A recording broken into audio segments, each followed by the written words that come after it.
Alright, and welcome to the last day of Phase 2 for the Dota Summit Summer Cup qualifier for the Summit 9 that is going to be happening at the end of the month. I'm not exactly sure the official dates. I think it's July 25th to the 29th, but this is the Summit 9. We've got Double Dimension and Alliance playing today in a best of 3. I'm your caster, B-Cop, joined here by Tsunami as my analyst, and we get right into the draft of Game 1. Mirana Clockwork for Double Dimension, Crystal Maiden, and now Lycan for Alliance. Let me take you one step back real quick. Okay, so Phase 2. Can you explain these phases to me? Because I'm looking at it on Wikipedia, and they all seem like Phase 1 was like a big old round-robin thing, and Gang Squad and Vega Squadron ended up coming out.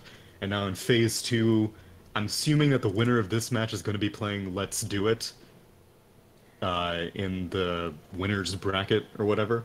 Yeah, and then... Yeah, go ahead. So Phase 2 is like group stage kind of thing with the open, I would say open qualifier-esque Phase 1 of the tournament, and then the top 2 teams of both Group A and Group B go to Phase 3 where they have a double elimination bracket. So it's like, basically this is one big tournament in itself to qualify for the Summit 9. So what happens to... okay. So the Phase 1 thing... So Vega Squadron, I see, is already eliminated. So despite them getting through in Phase 1, that was just to get them into the group stage of Phase 2. Okay, I get it now. And then the winner of this match and the next match will be going into the Phase 3. So the top 2 teams from the groups move on. And then only one team qualifies from Phase 3 to the Summit 9. I see. And then they'll be joining Fnatic, EG, and VGJ Storm, I want to say, were the 3 invites that were already released. Yeah, those are the 3 invites that are as of now. And then I think there's more on the way. I don't personally know what they all are. I think it has to do with who's boot camping in the West Coast. Right. Yeah, I don't even think BTS is fully crystallized on who's going to be showing up. I'm pretty sure it's all in flux about whether teams are like, I gotta figure out my Canadian visa first, and then maybe I gotta get plane tickets sorted out, tell Valve that I'm going to be coming from Los Angeles and not, Kiev or wherever random countries that these other people are coming from. And so it does make sense that these are the 3 teams that are pretty secure because they all have roots kind of in North America, with Fnatic being the furthest, but they have E and Universe. Mm-hmm. And I think coming from the boot camping in the West Coast is not that bad, especially late July. It's a quick flight over from California to Vancouver, which is West Coast. Yeah. I think the biggest discouragement is a lot of teams are like, oh, well, I don't get access to, scrim with the people in my region. But if more and more people come to North America, then the scrimming area becomes a little bit stronger. Yeah. Would it be interesting to move around, like, regions before TI like that? Like, go to the summit, go back to Southeast Asia, maybe take a week in China and kind of scrim all the regions? Excuse me. I think you'd burn too much time traveling. I think in theory that it has an appeal. Maybe if we reach the point where Dota players have like private jets, or teams have like private jets and stuff like that, then I think that something like that could happen. Otherwise, I think people would rather put up with the latency than put up with like jet lag and travel and all that. Yeah, we're just like less ping between regions. All of a sudden, it's just ping's not really a big issue. Yeah, exactly. Alright, so let's get into the draft, I guess. We've got Axe, Mirana, Clockwork for Double Dimension, and then Lycan, Crystal Maiden. Crystal Maiden we're seeing more and more of, a hero that kind of fell out of existence for so long and now has been first pick, I think, every game I've done for this qualifier so far. Yeah, I remember reading, I want to say it was NSS and SVG's like AMA that they did on Discord. And one of the questions that was asked was like, who do you think are the most slept-on heroes currently? And Crystal Maiden was mentioned as one of them. And it may not have been that interview, but I know I read elsewhere that a lot of people think Necro is another highly underrated hero right now. And so CM is a little bit safer of a pick. She's a support, even though it's not as competitively favored in the TI quals. It's easier to get away with an uncommon support than it is to get away with an uncommon core. Yeah. So I like CM quite a bit, especially. So my main things are uh, either you are really good at taking advantage of her talent, which is the mana reduction talent, or you just have heroes in lane that can take advantage of spam with Arcane Aura, and Undying is definitely high on that list. And seeing as how they've already banned out the Phantom Lancer to make sure that Undying's Tombstone can stay alive, and they've banned out the Bloodseeker to make sure that Lycan doesn't bleed himself to death, so far I'm liking what Alliance are doing. Yeah, I'm gonna like that decay with the Aura of Crystal Maiden, and on top of that, what people sometimes don't realize is how much damage Crystal Maiden does. You know, the Frost Nova, the Crystal Nova, and the Frostbite do so much, and it's just like devastating. If you're in a lane with, say, Lycan, or even in the off lane, it's honestly, it's devastating what a Crystal Maiden can do, and I think people kind of don't respect it sometimes. Yeah, it's deceptive because very few supports, I guess, have two solid damage dealing spells. Like most people sleep on Frostbite because you generally only take that one value point just so that you can get jungle creeps in the meanwhile. And in the laning phase, it doesn't have the biggest influence because she's too busy putting points in Arcane Aura, which is the main reason why you're picking the hero. But like heroes like Lion, a lot of people are very intimidated by his damage. He only has one real nuke in the laning phase, and then Rasta, yeah, Shackles do damage in the later stages of the game, but it's mainly just the Ether Shock that's doing the damage. And then even VS, like, she has the Magic Missile, but most of the time you're trying to build up her damage with Minus Armor from Wave of Terror. So, yeah, I definitely agree with what you mean. But I think the only thing is that sometimes Crystal Maiden does struggle with wave clear. Like, she can draw aggro back pretty easily, but if the enemy team has, like, a bunch of summons, then she's like, oh, I'm out of my depth here. But Alliance don't have any trouble with wave clear now that they've picked up a gyrocopter. Yeah, Gyrocopter, another hero that has kind of fallen out of favor, especially with the change to the flat cannon talent, I believe. He just hasn't been getting picked up as much in priority to other heroes, and I totally understand where that comes from. You know, the takeaway of that damage with the takeaway in the flat cannon is, or the flat cannon talent change is quite a bit. So to have him here with Lycan, they definitely look very push-heavy in a way, Alliance with Gyrocopter and Lycan. Mm-hmm. So we'll see what they want to go for. I would assume maybe off-lane is still their choice that they need, or can they roll with Gyro off-lane like in safe lane, or what are they possibly looking for? Why? I mean, they have the option to send either of those heroes mid as well. Yeah. With the Crystal Maiden, you have the potential to send somewhat uncommon heroes mid because, like, Gyrocopter could max out Homing Missile, which is something that you don't see very frequently for good reason. But whenever you have a Crystal Maiden just constantly pumping in resources to allow you to spam that spell, it's quite a bit of damage. Double Dimension haven't shown their mid lane yet, but Alliance are most likely going to be picking their mid laner here. Don't really know what they've been picking recently. They've been picking a lot of DK. They've been picking a lot of Ember. I'd be okay with either of those. Pick Wind Ranger, but I don't know if it's a Wind Ranger mid that they pick it in, and they pick some Death Prophet. So all these are kind of caster oriented. DK is not really caster, but being able to spam Breathe Fire is the bane of a lot of other mids' existence. Could we see like Invoker come out for them? I know they do play it for Alliance. I think it's McKay who plays it.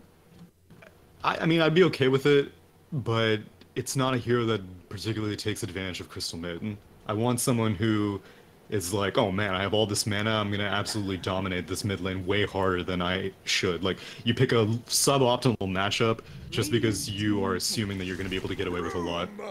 And so it looks like they're actually going to be sending probably the Gyro mid, but it could be the Lycan mid. Alright, so we'll see how that forms out when they do in fact pick their heroes. And then we've got the last pick for Double Dimension. Venge, Axe, Mirana, Clockwork picked up here, and I assume that's a 5 Venge and not a safe lane Venge. Yeah, that'd be my guess, but I haven't seen too much Double Dimension. I know CIS does like core Venge more than other regions, but Yeah, it's not going to be the case. Which why Lifestealer, you know, not really too much of a surprise, especially with the axe. You've got someone who can kind of get him into these fights. So. Yeah, and then also I imagine that with Pikachu, I don't know how his Mirana has been building, but these days, like, we're seeing really hyper-aggressive Miranas. Well, like, the Maelstrom pickup is still common, but a lot of times people will be using it to get kills as opposed to just accelerating their farm, because it's a lot of damage when combined with the leap attack speed.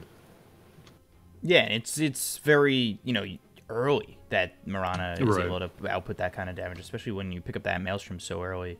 Just leap in, and all of a sudden it seems like Mirana is just at a whole nother level. So we'll see what they really do with this lineup. I think they have a lot of potential with, obviously, the Axe Call. Follow that up with, like, an Arrow. They'll have Infest to work with. I like it from Double Dimension, but I also do like Alliance's lineup quite a bit. You know, with the Crystal Maiden spam possibilities, I really do think that we could see the a skill pretty good builds lane. will be very creative, because, like, you can get away with a lot of stuff that isn't popular, I suppose. Like, you can max out Howl. Koikva, I don't know. I mean, like, chances are most Lycans are pretty selfish, and they're like, nah, I don't, you guys don't need my help. I'm just gonna worry about my own farming and that stuff. But, like, you can spam Howl. Like I said, Mike can go for a homing missile or focus on Rocket Barrage. Obviously, on Dying, he knows what his deal is. He's already skilled up the Decay on Taiga down in the spot lane.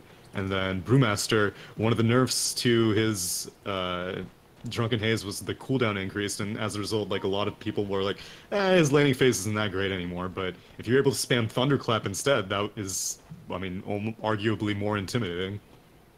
And for right now, they've got 3 heroes set here over bottom. I don't know if that's still going to be the case. I think maybe they'll send either the Undying or the Crystal Maiden top for sure. I don't think Gyro's one of those heroes that can for sure lane by himself. No, which is actually a little bit surprising. So is Koikva their mid player and Mike is their safe lane player? I think they switch off every now and then, depending on the situation. King R is here for the bounty room, gets the Cade early, but of course has the cogs trying to keep him away, and will pick up the bounty rune as it's going to be 3 for the side of Double Dimension. This'll come in handy. Yeah, the invasion on the bottom lane didn't work out too well for the Alliance squad, and so it's going to be 2-1-2. They're going to be surprisingly sending the CM with the Brewmaster, which I would have expected it would have been Undying Brewmaster. Because here, CM only gets access to, like, 1 hard camp to jungle farm with. Whereas, like, on the Radiant side, if she's safe lane, it's a little bit more convenient for her to, like, access the further jungle near the shrine. But it looks like they just want to shut down the... Or not even shut down. I think they just want to protect Brewmaster. Because I think Undying would do a better job of shutting down the Lifestealer. But they want Boxy to get more farm, I'm assuming. Yeah, and they've picked up the Crystal Nova first. They do quite a bit of damage early, and as well as that Thunderclap, so they're looking maybe... They know these heroes got to stay close to the creep wave, especially Kumin. If they could grab Crystal Nova into a Thunderclap, there's always an opportunity that maybe Kumin gets caught out a little bit too far, and they are able to get themselves a kill. Especially with Vanscore only having Wave of Terror right now, but obviously he'll hit level 2 in just a moment and pick up that magic missile. Yeah, and in the top lane, it's going to be Pikachu and King R dual laning against this Undying Gyrocopter combination, which is surprisingly irritating because Taiga continues to get cog burned and Crystal Maiden has not hit level 2 yet, so no points in Arcane Aura quite. But he's got 3 mangoes, he's mainly just trying to assert early dominance. It's coming prepared for sure, especially, you know, just bouncing off these cogs at the moment. And, you know, just coming with the mangoes, getting ready for the aura, which is now level 1. Only a 0.8 mana regen, nothing too crazy, but, you know, something's better than nothing, and bumps him up to 2.6, so he's going to be working with that. Also picks up a Clarity, too, so Taiga wants to really be working this Decay.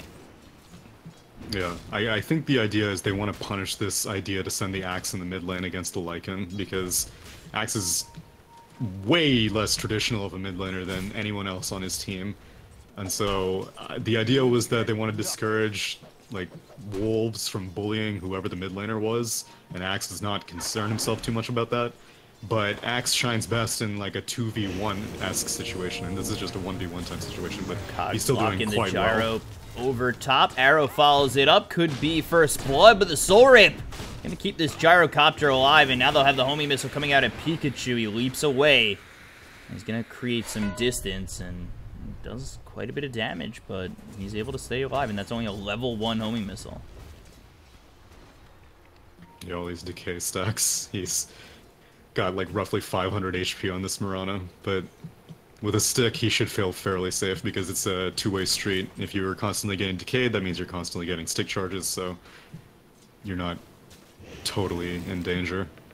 I just kind of hope you really don't get committed to, and maybe the Crystal Maiden comes over top and can help get that kill. 470 health is not a lot as Cogs coming again with the arrow to follow it up. Soul Rip's there from Taiga. Gyrocopter getting very low, but he's got the stick, survives for now. One more shot. Kingar gets the kill.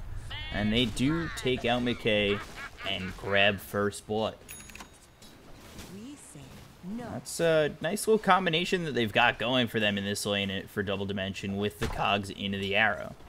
Yeah, which again has me kind of questioning like why this 2-1-2 arrangement as opposed to sending the CM up top and the Undying to the bottom lane, because CM hasn't skilled up Frostbite, but even a brief form of crowd control could be useful against the Clockwork has to get close. And so if you see this Clockwork starting to gyrate towards your Mike carry, then you can just pop down a Frostbite and then maybe discourage the combination of the Cog Arrow from getting pulled off. But I mean, the Lifestealer's not having a great time down bot, but he's only like 3 last hits behind the Gyrocopter, and meanwhile the Crystal Maiden has not gotten any points in Frostbite yet.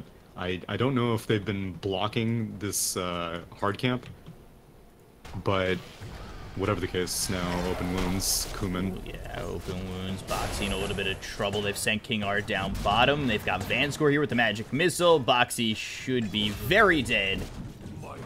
And Vanscore will get credit for that one. So 2-0 in favor of Double Dimension. And I thought the laning phase was where Alliance was going to shine, and now they've lost a hero in 2 of their 3 lanes. Yeah, and this is time that Crystal Maiden also can't be near the lane to get experience if Brewmaster's dead. And now they're kind of migrating around near this bot lane. Getting experience on Crystal Maiden early is so important because Arcane Aura becomes less and less relevant as time goes on. That's why the level 15 talent is so important, because it's like a huge burst in making Arcane Aura relevant again by giving the talent of mana reduction. But I don't know, this CM, she's struggling. Yeah, and actually over mid, he may not be your conventional mid, but Cheshire Cat with this axe. He hit level 6 before Quickfoot did. He's top of the CS chart, grabbing these wolves when he can, and doing a really good job in terms of just farm in general. And top of the CS chart. We'll see if and when he gets this Vanguard. Yeah, Vanguard first is definitely the play. This Lifestealer is not going to be active very early on, so getting an early Blink Dagger would not be in Axe's best interest. Axe is basically just going to play like a traditional mid, make space for the carry.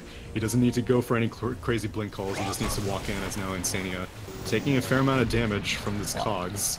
Locked in via the Cogs, Kuman's here with the Rage, gets the kill, and like you said, it's very important for Crystal Maiden to find the levels early, and this is definitely not helping, as it's a 3rd consecutive kill for Double Dimension. Just really doing a good job as the aggressors, Double Dimension. Yeah, and like you said, like with Undying and Crystal Maiden on the enemy team, you'd think that Alliance would be the ones being aggressive, but Double Dimension are seeing their opportunities, and sending the Axe mid has proven to be an extremely strong idea. The Lycan is not getting very much done. Meanwhile, Axe is getting a ton, and Mike actually getting very low with the arrow. Yeah, and Pikachu actually leaps towards the north side of the map, getting away from both these rotations from Alliance. Taiga and Insania not able to find Pikachu, but there's the Frostbite right at the end. And Taiga will get the kill. So they finally get one for Alliance. It does take a little bit and almost losing it in the trees as the leap was away. But Alliance finally find one. Crystal Maiden involved as well as the Undying. So things to look forward to, at least for now, for Alliance. Yeah, the rotation pans out, and I think that's Ooh, what they Courier. were going for regardless, is Crystal Maiden doesn't do any damage. Yeah. Because, they placed this ward, and normally I'm like, oh, well, a gank attempt on the off-lane core means that it's not a gank attempt on the mid lane. But these two heroes aren't going to be ganking Axe anyway, so King R is going to attempt to defend this top lane. Mirana's back, Arrow comes out. Arrow actually a little bit north of Koikva as the TP is away. Senia taking a lot of damage from that Starstorm. Here's Cheshire Cat, gets the immediate dunk onto the Crystal Maiden, but Pikachu will lose his life. Now they've got the call down right on top of this Axe. They'll take out a second for the side of Alliance. Coming over is Vanscore, but there's not much he can do with the Lycan and the Gyrocopter looking ready to fight Taiga here with only 4 from that Decay Steel, but looking to do a little bit more. Well, those are 2 solid kills. Axe overestimating his strength. Like, he doesn't have the Vanguard completed, and even beyond that, it was pretty much like 80% magic damage between Rocket Barrage and Call Down and stuff like that. Yeah, Lycan's still all physical, but the block isn't... Like, all you've got is the Stout Shield block right now on the Axe. Once Vanguard comes in, then you've got more HP, then you've got more ways to block out the enemy. But that was a little overzealous to do it at 8 minutes like that. And it does cost them. They had, a little bit of a lead there for Double Dimension, and it kind of gives it right back. Lycan, who maybe wasn't having the best lane, involved in 2 of those assists there. Gyrocopter, Mickey gets a kill, so he's looking towards his Dragonlance. Things kind of stabilize for Alliance, where it looked like it was going a little bit downhill. Yeah, now Cheshire Cat wants to make some use of this Vanguard. Like I said, his job is to make space, which right now he is. Lifestealer was getting pressured a little bit, but he doesn't mind too much about having to go into the jungle if 2 heroes are dedicated to the bot lane. And Cheshire Cat wants to create pressure elsewhere on the map, so he's trying to push out top with this Vanguard now completed. But Alliance are good at spending the base minimum resources to keep the push at bay. All you really need is Call Down, and if the lane gets to your tower, just cast that. Otherwise, just let Gyro farm. Open wounds on Insania. Over towards bottom. Thought he might get out there, but the Starstorm, that extra hit, is what takes out the Crystal Maiden. And Rana and the Lifestealer will combine to get the kill. There's a double damage over bottom that Pikachu will pick up, as well as put the Moonlight Shadow out. So, looking to be aggressive with this double damage as Koikva very far forward. Now the Battle Hunger comes out. Cheshire Cat trying to find something here. Gets stunned up for a moment. The arrow flies forward, but hits a wolf. The Magic Missile will hit onto the Lycan, but he's going to use that ulti form now. Try to chase down the side of Double Dimension. The call comes out. He's locked down for just a moment. There's the Wave of Terror coming over. It's going to be Taiga as well as the Gyrocopter Mickey. And with the call down there, still trying to work on a Cheshire Cat with the Homing Missile trying to follow it up. But it just doesn't evolve into anything more than a deterrent from the mid lane. Yeah, see, that's the kind of movement that an Axe can absolutely get away with making once he has the Vanguard completed, as now Taiga trying to get a Soul Rip kill on Pikachu. He may just have to be content saving his Tombstone. Oh, but he gets taunted. Well played by Cheshire Cat. Taunting Underlord, Undying from the low ground, and he couldn't Soul Rip his Tombstone. Ooh, Arrow, try and juke it. Hits the mark, and under this tier 1, gonna get dunked. And that is a problem. And King R hits 6 off of that. Oh god, he hits 6. Gets the hook shot onto the Crystal Maiden. This is by a shrine, but the shrine ain't available. But King R, now with Koikva here, is going to find himself in a lot of hurt. And will end up dropping. Yeah, Battery Assault not very effective when it has to sort through 5 different units. Crystal Maiden gets away just barely. But at least, Clockwork has now hit level 6. VS is getting closer to level 6. Unfortunately, she wasn't in the mid lane for that kill on the Undying, but at least these supports are starting to get some levels. And the whole time, Kuman was just farming, working his way towards the Radiance, which I don't know if that was his plan initially. He may have been like, man, I might need to get the armlet, but he's gotten, like, the past 4 minutes of free farm down here. Undying has, Brewmaster has not been bothering him very much, and Brewmaster has not really been bothering anyone. I haven't seen a single Primal Split yet. Moxie is feeling very responsible for keeping track of this bot lane, so he doesn't want to leave, but Brewmaster can't solo kill an Undying even with Primal Split. I mean, can't solo kill a Lifestealer even with Primal Split. Do you think Kuman goes straight for the Radiance, or maybe he does, because he's also got the Solar Crest queued up, does he go for the Medallion first and then the Radiance, or is it just really dependent on if he continues to find this free farm? If he dies with like 2,000 gold, he may go for the Medallion, but otherwise you usually...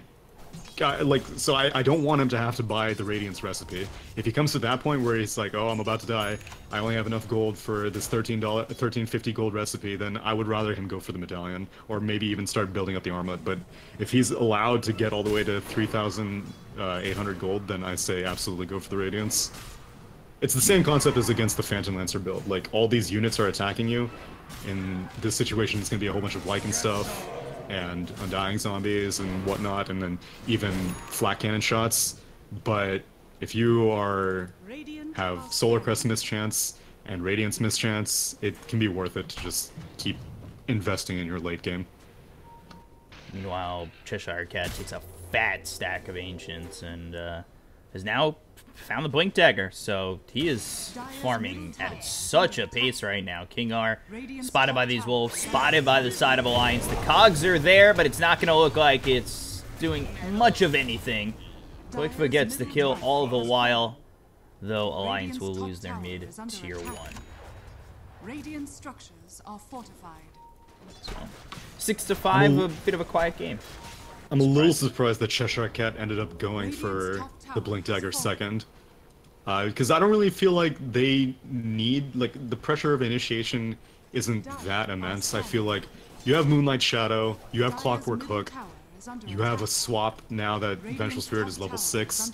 I didn't really think it was very necessary for Axe to also go down initiation. Like, he's queued up a Blade Mail. I would have maybe liked that instead of the Blink Dagger as the second item, but they'll get a kill on Taiga. Yeah, Blink Dagger or otherwise. Get caught out. Gets the call, Magic Missile follows it up, and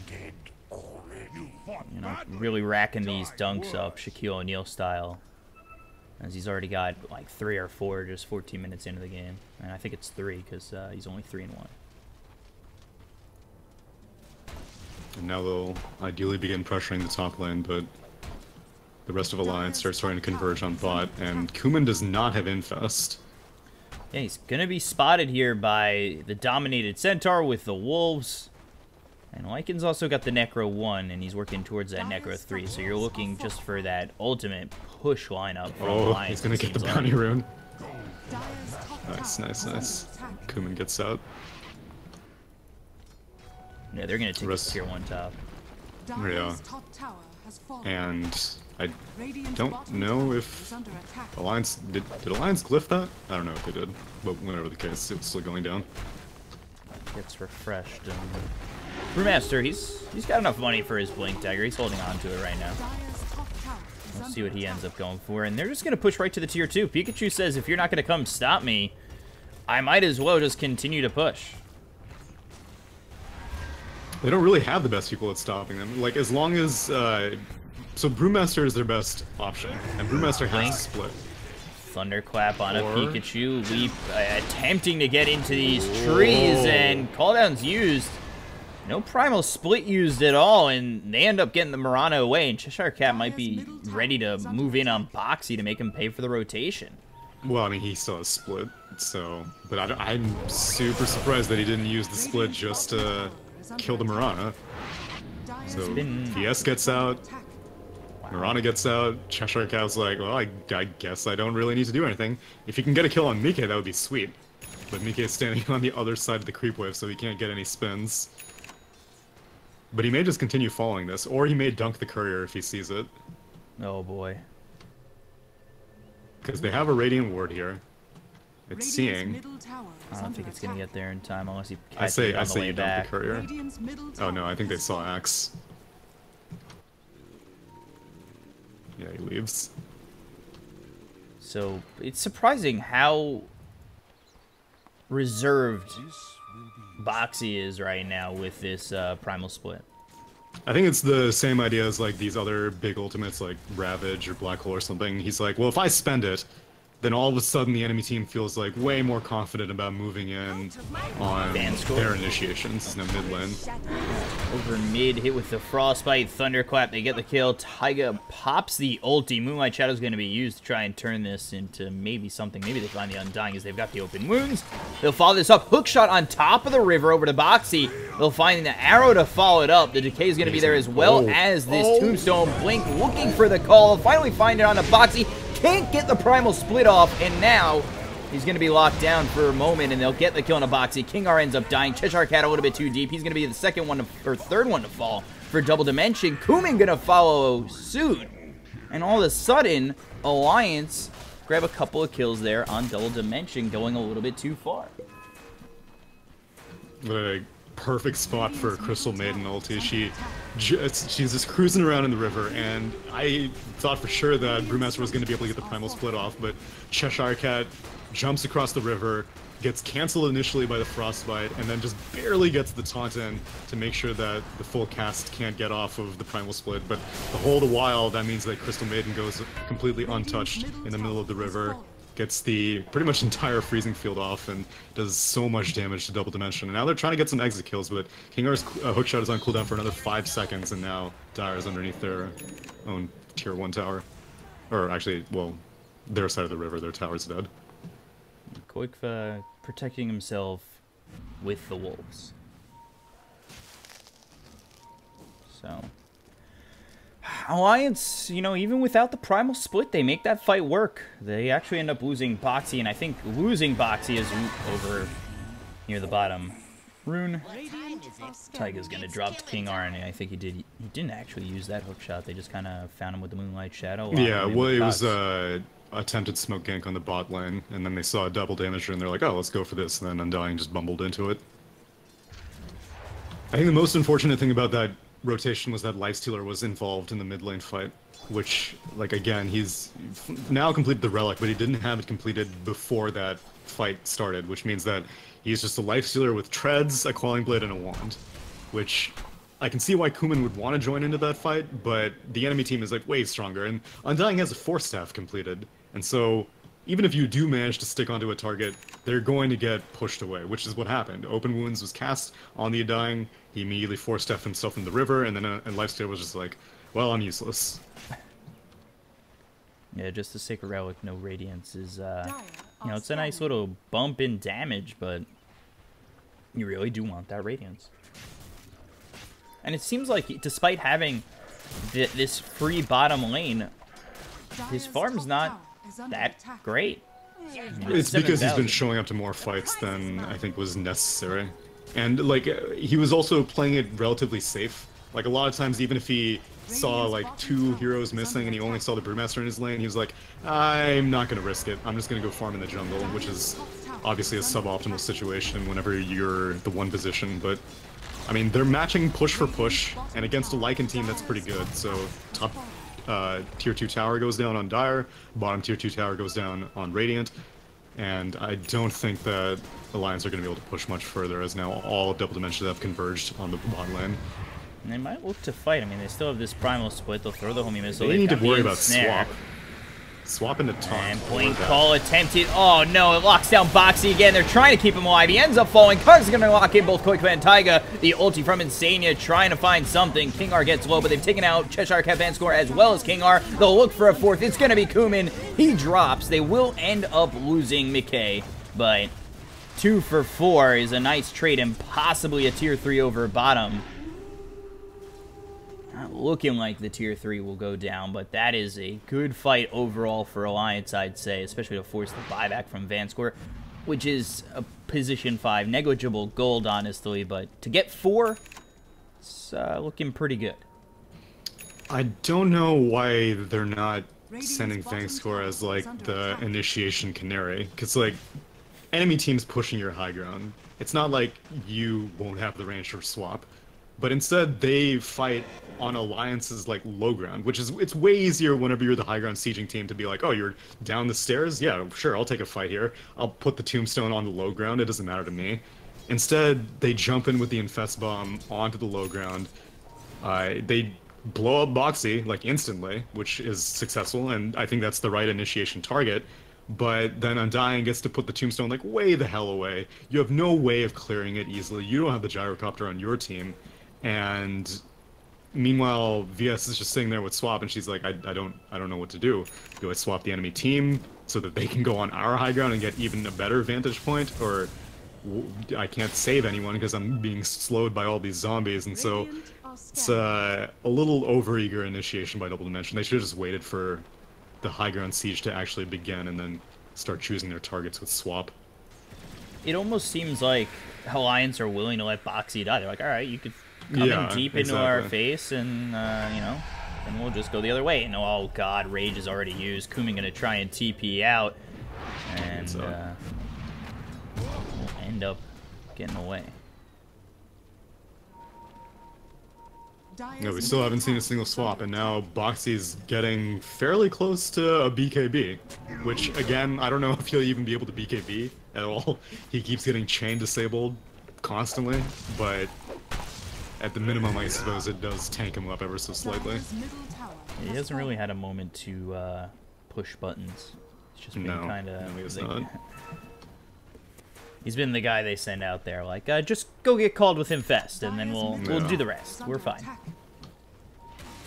Well, they're still trying this high ground siege. Haven't taken Roche yet, but with all these units...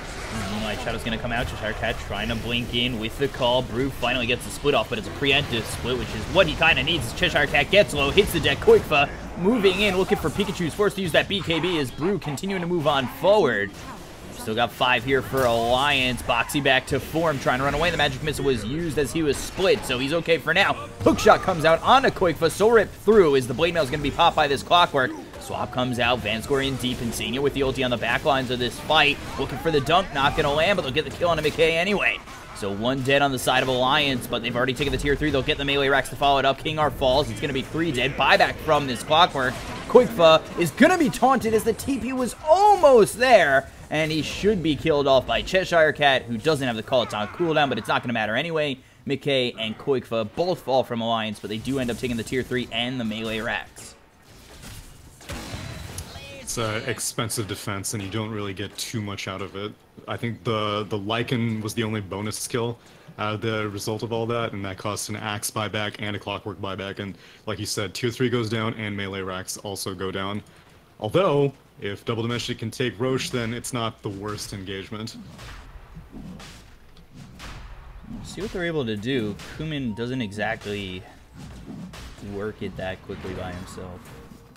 No, he does not. Are scanning. The rest of the team is converging.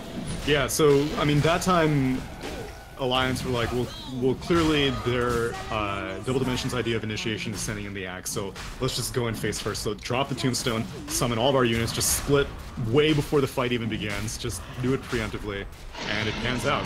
Works out very well. They give the Aegis to Kumin. And I think the prioritization was a little bit disconnected from Double Dimension. Like, Kumin on the Lifestealer was 100% focused on killing off the Undying, and that is not an easy target to go for. He has to worry about Soul Rip, he has to worry about Decay, and he has to worry about getting Force Staffed away. And so, in the meanwhile, Murana was like, well, someone has to deal with this Tombstone as now Hookshot connects onto this Brewmaster. Can he split? He's trying to split the battery assault, magic missile. Can you get it, please? And he's I mean, he could have BKB'd if he really wanted to, but it's fine. Yeah, I think Meanwhile, he knew. bot lane BKB'd. Pikachu down here. Looking for the arrow, gonna whiff. Coming over is gonna be Cheshire Cat. Taiga with the dust blink call, very low with the blade mail pop by Cheshire Cat, almost ready to be dunked on, but now the Glimmer Cape comes out and Cheshire Cat all alone. He's very dead, and somehow this Undying survives. Vanscore, he's infested, but they are really looking to chase. The Infest will be popped as well as Magic Missile with the Force Staff away on Insania. He's also got the Glimmer Cape to keep him alive. Kumin trying to run away, but the Agent's going to be popped. They've also taken out Vanscore, and now back to life will be this Lifestealer. Everybody's here, and he will die a second time. McKay with the double kill. Shrine is under attack. Taiga is doing a fantastic job this game. First of all, I have no idea how he managed to farm a 4-staff as early as he did. That was, like, whenever he 4-staffed down to the river, whenever that happened, I was clicking on literally every other hero other than the Undying, trying to be like, who 4-staffed him down? Was Gyrocopter got a 4-staff? No, was Brewmaster got the 4-staff? No, it was the Undying. And so, manages to survive there, and has just consistently made life for double dimension hell with these tombstones. Every single time, he's placing them in such inconvenient positions, which double dimension are kind of bringing it upon themselves. Like I said, they're taking fights in kind of weird spots now. Pikachu kind of getting harassed. And so they're giving Taiga a lot of luxury with his tombstone placements, but he's taking advantage of it, and I think that so far he's definitely been the MVP for me in this Alliance game. Yeah, it seems like every time I watch him, whether I pronounce his name right or not, he always seems to perform at such a step above, and whenever this new great. roster came about, I think Taiga was the one that impressed me the most, and so I'm glad to see that he's not fallen off, because I think that's occasionally the case a lot of the times with these fresh pickups, I suppose, like from out of the pub scene into the pro scene. Sometimes they look really hot initially, and then they kind of, you see all their tricks. Oh, Boxy in trouble again, but he survives for now and gets the split off. This is what they need, as they've already lost King R and Vanscore. Leaping away will be this Mirana, and they will end up taking out Kumin again. He's going to be down for 50 seconds. Now has buyback. Triple kill here for Koigfa. They look for Pikachu. Could be the full team wipe. The arrow hits, but the BKB popped by Koigfa. He stays alive and gets the full team wipe. Alliance, they are just rolling through double dimension at the moment. Yeah, that may be closing in on game. Lifestealer is the only hero with buyback. VS will be back in 15 seconds. I mean, it's a risky proposition. I think whenever VS comes up, you let the Brewmaster stand like right here to tank the swap, if you will. But they're chipping away at it. A salve was brought out. Mike's got his Aghanim Scepter doing a lot of damage right now. Koigfa's regenning quite a bit with Feral Impulse, and they may just be able to take the full Rex. They get tier 3, melee, and range to follow suit.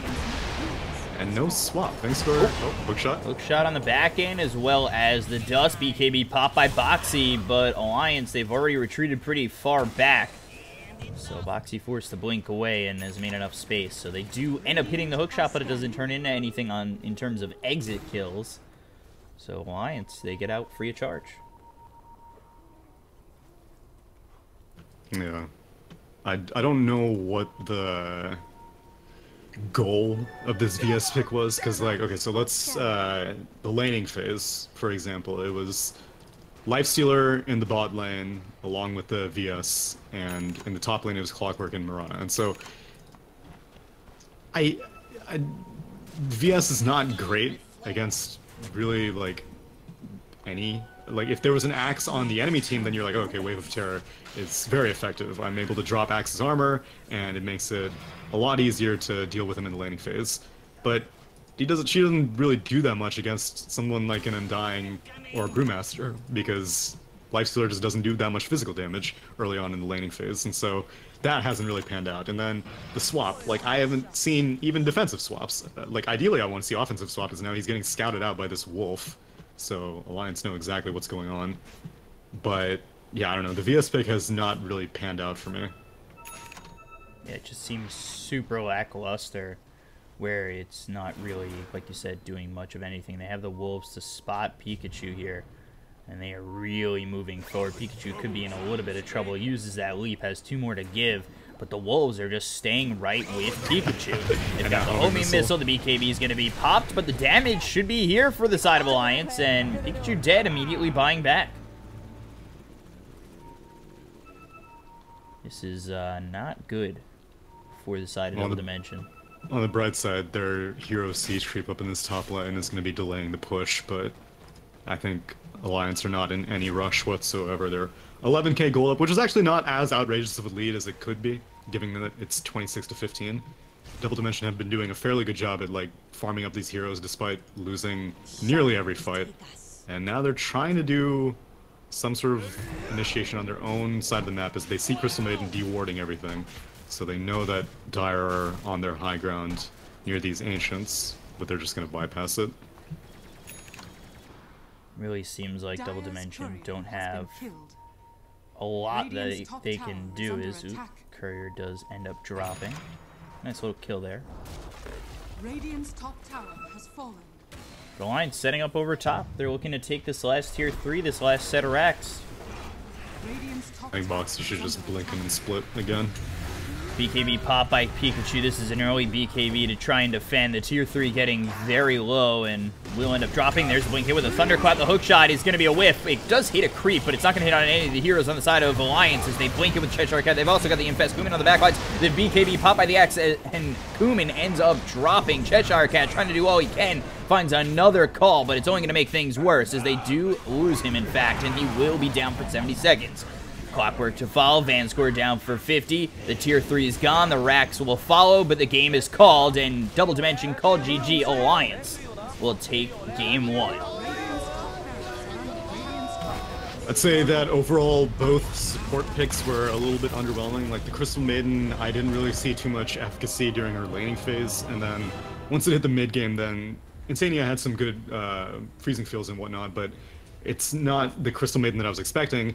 It's just that the Vengeful Spirit was also way worse than the Vengeful Spirit that I was expecting, which I can't really blame Vanescore too much. I think part of the problem was that he wasn't, like, whatever the team communication was, like, they weren't trying to play around swap. They were trying to play around blink call initiations, and initially it seemed to be taking Alliance for a loop with Boxy constantly dying.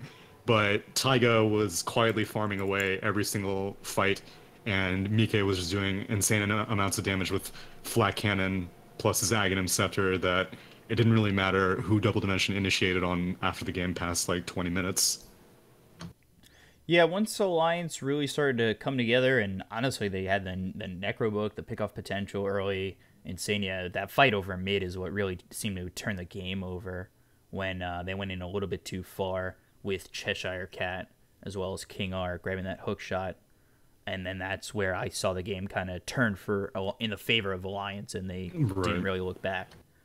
So Alliance able to take game 1 over Double Dimension, and we'll be back with game 2 in just a moment. I'm your caster BCop, joined here by Tsunami. I am BCop92 on Twitter, and Tsunami's handle is Tsunami643. I always forget the numbers, but we'll be back with game 2 in just a moment. Stay right there. We'll be right back. Thanks so much for watching, and don't leave, I guess.